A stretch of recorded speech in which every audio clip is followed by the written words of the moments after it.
नाजरीन, कुरान मजीद फुरकान हमीद में अल्लाह तबारक व तआला ने इरशाद फरमाया और अल्लाह ताला ने ईमान वालों के लिए फ़िरौन की बीवी की मिसाल बयान फरमाई जबकि उसने अल्लाह ताला से दुआ की कि ए मेरे परवरदिगार, मेरे लिए जन्नत में घर बना और मुझे फ़िरौन और उसके जुल्म से बचा और मुझे जालिम लोगों से निजात अता फरमा।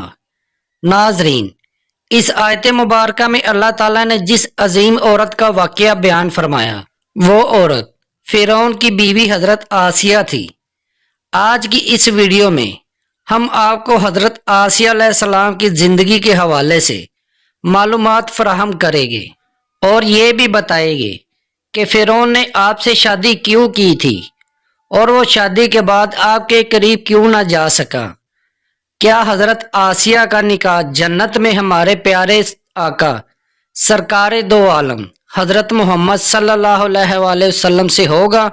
हज़रत आसिया की शहादत कैसे हुई और आपका मज़ार पुर अनवार कहाँ पर वाक़या है? वीडियो में आगे बढ़ने से पहले अगर आप हमारे चैनल पर नए हैं तो हमारे चैनल इन्फो चांद टीवी को सब्सक्राइब लाजमी कर ले ताकि आपको आने वाली तमाम वीडियो बर वक्त मिलती रहे। नाजरीन, हज़रत आसिया बादशाह मिस्र रेयान बिन वलीद की औलाद में से थी। आपका निसब कुछ यूँ है: आसिया बिनते मज़ाहिम, आसिया बिनते रेयान बिनते वलीद। ये बिनते रेयान भी फ़राइन मिस्र में से थे जो हज़रत यूसुफ रज़ी अल्लाह ताला अन्हु के ज़माने में बादशाह मिस्र थे और आप सल्लल्लाहु अलैहि वसल्लम पर ईमान ले आए थे। हज़रत आसिया बादशाह मिस्र की बीवी थी जो इंतहाई जालिम और जाबर हुक्मरान था। बादशाह वक़्त की बीवी होने के बाइस आपके पास बहुत कसीर दौलत थी। इन सब के बावजूद आप गरूर और तकब्बुर का शिकार नहीं थी, बल्कि आपका दिल गरीबों की मोहब्बत से सरशार और बे इंतहा मेहरबान था। इसीलिए अल्लाह ताला ने कुरान मजीद फुरकान हमीद में हज़रत आसिया रज़ी अल्लाह ताला अन्हो की बयान फरमाई।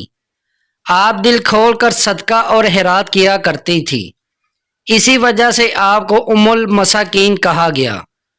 फ़िरौन जो कि लोगों के साथ बहुत जालमाना सलूक किया करता था और वो माज़अल्लाह खुदाई का दावेदार था, इसीलिए आप उससे सख्त बेजार थी।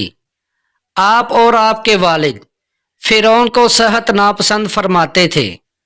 फ़िरौन ने बादशाहत के ज़ोर में जबरन आपसे निकाह किया, लेकिन अल्लाह ताला ने आपको इससे महफूज रखा और वो आपके करीब आने के कादिर ना हुआ। रवायात में बयान हुआ है कि जब फ़िरौन हज़रत आसिया के करीब आने लगता तो अल्लाह ताला की तरफ से ऐसी कैफियत उस पर तारी होती कि वो आपके करीब ना आ सकता, इसीलिए आपकी कोई औलाद नहीं थी। बाज़ रवायात में फ़िरौन की एक बेटी का जिक्र मिलता है जो कि किसी दूसरे से ली गई थी। नाजरीन, आसिया अलैहिस्सलाम को ये एजाज़ भी हासिल है कि आपने हज़रत मूसा अलैहिस्सलाम का नाम रखा। हज़रत मूसा अलैहिस्सलाम की वालदा ने फ़िरौन के सिपाहियों के डर से आप अलैहिस्सलाम को एक दरिया में बहा दिया। दरिया में से एक नहर फ़िरौन के महल के पास से गुजरती थी। संदूक बहता हुआ इस नहर में चला गया। फ़िरौन ने हुक्म दिया, इसे महल में लाकर खोला जाए। जब संदूक खोला गया तो इसमें से एक खूबसूरत बच्चा निकला। कीप्ती ज़बान में पानी को मुंह और दरख्त को सा कहते हैं। ये संदूक पानी और दरख्तों के दरमियान पाया गया। इसी वजह से बीबी आसिया अलैहिस्सलाम ने आपका नाम मूसा रखा। ये अल्लाह ताला का हुक्म था, लेकिन बिज़ाहिर दुनिया में हज़रत मूसा अलैहिस्सलाम का नाम हज़रत आसिया रज़ी अल्लाह ताला अन्हो ने रखा। नाजरीन, बचपन में जब हज़रत मूसा अलैहिस्सलाम हज़रत आसिया अलैहिस्सलाम की गोद में आए तो आसिया अलैहिस्सलाम ने आपके चेहरा मुबारक पर नूरे नबूवत देखकर इन्हें अपना बेटा बना लिया और फ़िरौन से कहा। इस बात को कुरान करीम ने कुछ यूँ बयान किया है یہ بچہ میری اور تیری آنکھوں کی ٹھنڈک ہے، اسے قتل نہ کرو۔ اس پر بدبخت فرعون نے کہا، تم اسے رکھ لو، مجھے اس کی کوئی حاجت نہیں۔ ہمارے پیارے نبی حضرت محمد صلی اللہ علیہ وآلہ وسلم نے ارشاد فرمایا کہ اگر حضرت آسیہ کی طرح فرعون بھی اس بات کا اقرار کرتا کہ یہ بچہ میری آنکھوں کی ٹھنڈک ہے تو اللہ پاک ضرور اسے ہدایت عطا فرما دیتا، جیسے آسیہ علیہ السلام کو عطا فرمائی۔ حضرت آسیہ رضی اللہ تعالیٰ عنہ نے بادشاہ مصر فرعون یعنی خدائی کا دعوے دار کے سامنے کلمہ حق بلند کیا، اور آپ کی یہ فضیلت ہے کہ آپ جنت میں سرکار دو عالم محمد صلی اللہ علیہ وآلہ وسلم کی زوجہ ہوگی۔ روایت ہے ام المومنین سیدنا حضرت خدیجہ کی مرض وفات میں سرکار دو عالم تشریف لائے تو آپ صلی اللہ علیہ وآلہ وسلم نے فرمایا، اے خدیجہ، تمہیں اس حالت میں مجھے دیکھنا گرا یعنی گوارا گزرتا ہے، لیکن اللہ پاک نے اس گرا گزرنے میں کثیر بلائی رکھی ہے۔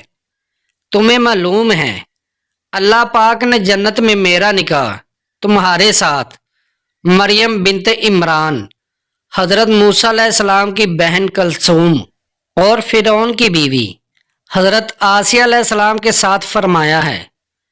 جب فرعون نے آپ کو ایمان سے پھیرنے کی تمام تکبیریں کر لی اور اسے ناکامی کا سامنا ہوا تو اس نے آپ کو شہید کرنے کا فیصلہ کیا۔ شہادت سے پہلے آپ نے بارگاہ الہی میں جو دعا کی وہ ہم نے آپ کو ویڈیو کے شروع میں آیت کے ترجمے کے ساتھ بیان کی۔